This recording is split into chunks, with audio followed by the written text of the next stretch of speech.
Hello students, BSc third year के paper third में की ऑनलाइन कक्षा में आप सभी छात्रों का स्वागत है। स्टूडेंट्स, आज हम पेपर थर्ड में अपने चैप्टर 8 में पढ़ेंगे फंक्शनल एस्पेक्ट ऑफ इकोसिस्टम, यानी पारिस्थितिक तंत्र की क्रियाशीलता। देखिए, जो पारिस्थितिक तंत्र होता है तो उस तंत्र की जो क्रियाशीलता होती है उसे 3 बिंदुओं के आधार पर देखा जा सकता है। अब वो 3 मुख्य बिंदु होते हैं, कौन कौन से? पहला तो होता है ऊर्जा का प्रवाह, दूसरा होता है उत्पादकता और तीसरा होता है पारिस्थितिक पिरामिड्स। देखिए, सबसे पहले है हमारा एनर्जी फ्लो ऑफ इकोसिस्टम, दूसरा है हमारा प्रोडक्टिविटी और तीसरा है हमारा इकोलॉजिकल पिरामिड्स। अब सबसे पहले हम देखेंगे एनर्जी फ्लो ऑफ इकोसिस्टम। देखिए, जो कि पारिस्थितिक तंत्र है, तो पारिस्थितिक तंत्र में ऊर्जा प्रभाव सदा ही होता रहता है, परंतु ये जो प्रभाव होता है ये मुख्य रूप से स्वतंत्र अवस्था में नहीं होता, बल्कि कैसे होता है? यह कार्बनिक पदार्थों के द्वारा एक ट्रॉपिकल लेवल, यानी जो उसका पोषण का स्तर होता है, उस एक स्तर से लेके दूसरे स्तर में खाद्य कड़ी के रूप में होता रहता है। सूर्य से पृथ्वी पर प्राप्त जो कुल प्रकाश की मात्रा होती है वो मात्रा होती है 0.2% भाग प्रकाश संश्लेषण क्रिया में प्रयुक्त होती है। अब हमारे साइंटिस्ट थे उडम, तो उन साइंटिस्ट ने हमें यह बताया कि 3000 किलो कैलोरी प्रकाश ऊर्जा जो हरे पौधे पर पड़ती है तो ये लगभग 50% अवशोषित होती है और इस 50% में केवल 1% ऊर्जा प्राथमिक पोष स्तर पर रूपांतरित होती है। इस प्रकार जो नेट प्राथमिक उत्पादकता है वो केवल कितनी होती है? 1.5 कैलोरी। इसके पश्चात क्या होता है कि जो प्रत्येक उपभोक्ता होता है तो उस प्रत्येक उपभोक्ता स्तर पर या उस पोषक स्तर पर यह दर मात्र 10% ही रहती है, क्योंकि कभी कभी जो होता है द्वितीयक, और मैंने आपको बताया ना कौन कौन से होते हैं, प्राइमरी होते हैं, सेकेंडरी होते हैं और टर्शरी होते हैं। वही यहाँ पर हम कह रहे हैं कि कभी कभी क्या होता है, जो द्वितीयक और तृतीयक उपभोक्ता का स्तर होता है जिसमें शुद्ध मांसाहारी जंतु होते हैं पर 20% तक पाई जाती है। अब जो पारिस्थितिक तंत्र होता है उसे ऊर्जा के प्रभाव के द्वारा ही दर्शाया गया है। तो देखिए, यहाँ पर हमने देखा एनर्जी फ्लो ऑफ इकोसिस्टम को। अब देखिए, अब हम किसकी बात करेंगे? अब हम बात करेंगे प्रोडक्टिविटी यानी उत्पादकता। ठीक है, तो प्रोडक्टिविटी यानी पारिस्थितिक तंत्र की उत्पादकता। तो पारिस्थितिक तंत्र में उत्पादकता का अर्थ होता है किसी एक इकाई यानी कि यूनिट टाइम में कार्बनिक पदार्थ की संग्रहित मात्रा। अब उत्पादकता के भी निम्न प्रकार होते हैं, जैसे प्राइमरी हो गया, तो उस प्राइमरी में क्या होता है? हरे पौधे क्या होते हैं? प्राइमरी प्राथमिक उत्पादकता होती है और इनमें उत्पादकता को प्राथमिक उत्पादकता कहते हैं और ये 2 प्रकार की होती है। कौन कौन सी? एक होती है ग्रॉस प्राइमरी, एक होती है नेट।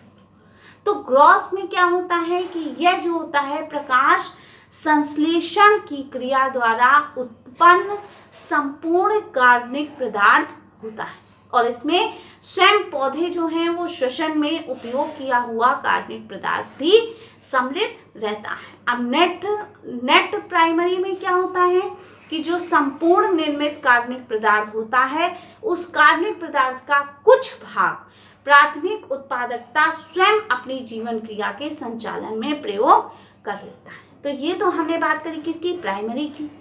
अब हम बात करेंगे सेकेंडरी प्रोडक्टिविटी। सेकेंडरी प्रोडक्टिविटी यानी द्वितीय उत्पादकता में क्या होता है कि विभिन्न उपभोक्ताओं में ऊर्जा संचित करने की दर को द्वितीयक उत्पादकता माना जाता है और ये सर्वाधिक प्राथमिक उपभोक्ता में होती है। अब आता है नेट प्रोडक्टिविटी। नेट प्रोडक्टिविटी में क्या होता है, यह वह उत्पादक मात्रा है जो नेट प्राथमिक उत्पादकता से उपभोक्ताओं द्वारा उपयोग की गई मात्रा को घटा देने के बाद उस समय शेष रह जाती है। तो ये हमने बात करी किसकी, प्रोडक्टिविटी की, यानी जो उत्पादकता होती है। तो पहले था हमारा एनर्जी फ्लो ऑफ इकोसिस्टम, यानी पारिस्थितिक तंत्र जो है उसमें ऊर्जा का प्रभाव कैसा होता है, और फिर हमने बात करी प्रोडक्टिविटी की। अब हम आते हैं इकोलॉजिकल पिरामिड्स पे। अब देखिए इकोलॉजिकल पिरामिड्स में क्या होता है कि जो पारिस्थितिक तंत्र है उस तंत्र के जैविकी घटकों के संबंधी जो संरचना होती है उस संरचना को विभिन्न प्रकार के पारिस्थितिक मॉडलों के द्वारा हम बहुत ही आसानी से उसे समझ सकते हैं। और एक सामान्य पिरामिड को 4 पोष स्तरों में बांटा जाता है। कैसे, जैसे कि उत्पादकता का स्तर यानी जो प्रोड्यूसर है, फिर प्राइमरी कंज्यूमर, सेकेंडरी कंज्यूमर और टर्शरी कंज्यूमर। अब पारिस्थितिक पिरामिड जो होता है उसको 3 प्रकार से बांट सकते हैं, या 3 प्रकार की होती है। कौन कौन सी, पहली बात संख्याओं के आधार पर, दूसरा बात पिरामिड ऑफ बायोमास यानी उसके जैव भार के आधार पर, और तीसरी होती है पिरामिड्स ऑफ एनर्जी यानी उसके ऊर्जा के आधार पर। अब सबसे पहले देखेंगे हम संख्याओं के आधार पर। तो संख्याओं के आधार पर कैसे होता है कि जो इस प्रकार के पिरामिड्स होते हैं तो उन पिरामिड बनाने के लिए प्रत्येक जो ट्रॉपिक लेवल होते हैं तो उस ट्रॉपिक लेवल के जो जैविक घटक होते हैं तो उन घटकों की संख्या गिनकर उसी अनुपात में विभिन्न पोष स्तरों का आयतन निर्धारित किया जाता है। और इस प्रकार के जो पिरामिड होते हैं तो इस प्रकार के पिरामिड उत्पादकों उपभोक्ता के बीच संख्यात्मक संबंधों का निरूपण करता है। तो ये तो हमने बात की नंबर के आधार पर, ठीक है। अब देखिए अब हम बात करेंगे जैव भार के आधार पर। मैंने आपको बताया ना पिरामिड्स ऑफ बायोमास। अब जैव आधार क्या होता है कि जैव आधार में कोई भी सजीव प्राणी है, ठीक है, किसी भी सजीव प्राणी में उपस्थित पदार्थ जो होता है उस पदार्थ की मात्रा जैव मात्रा या जैव भार कहते हैं। और इसकी जो माप होती है वो क्या है, शुष्क भार द्वारा की जाती है। अब जैव भार का जो पिरामिड होता है पदार्थ की मात्रा के अनुसार विभिन्न पोषी स्तरों के संबंध को दिखाया जाता है। तो ये तो हमने बात करी किसकी, जो है इकोलॉजिकल पिरामिड्स में। इकोलॉजिकल पिरामिड्स में हमने 2 की बात करी, नंबर के आधार पर और बायोमास के आधार पर। अब हम किसकी बात करेंगे, अब हम बात करेंगे एनर्जी के आधार पर यानी ऊर्जा के आधार पर।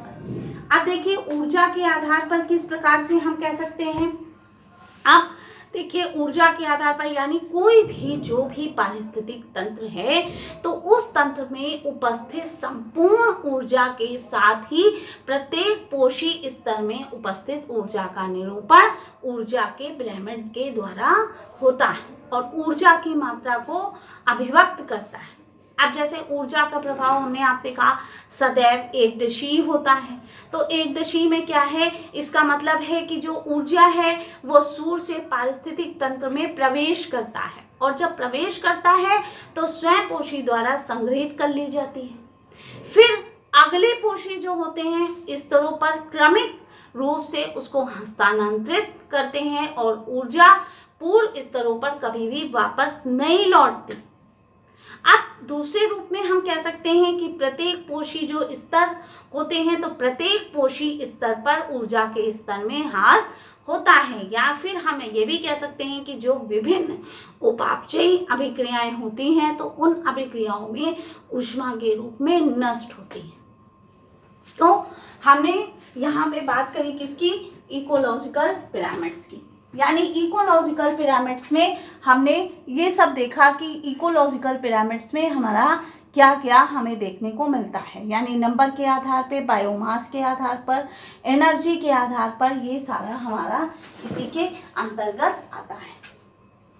अब देखिए एक चीज हम और भी कह सकते हैं कि जो भी वन और घास के स्थल होते हैं तो पारिस्थितिक तंत्र दोनों में ऊर्जा का पिरामिड सदैव कैसा होता है, अपराइट होता है, यानी ऊर्ध्वमुखी होता है। तो हम इसके अकॉर्डिंग भी कह सकते हैं कि कैसा होगा, ऊर्ध्वमुखी होगा। ठीक है, ये भी क्वेश्चन आपसे कभी कभी पूछ लिया जाता है, तो ध्यान रखिएगा कैसा होगा, अपराइट होगा। और अधिकतम ऊर्जा की जो मात्रा होती है तो उत्पादकों में होती है, जो अपनी ऊर्जा सूर्य से प्राप्त करते हैं और उसे रासायनिक ऊर्जा में प्रकाश संश्लेषण की क्रिया के द्वारा परिवर्तित कर देते हैं।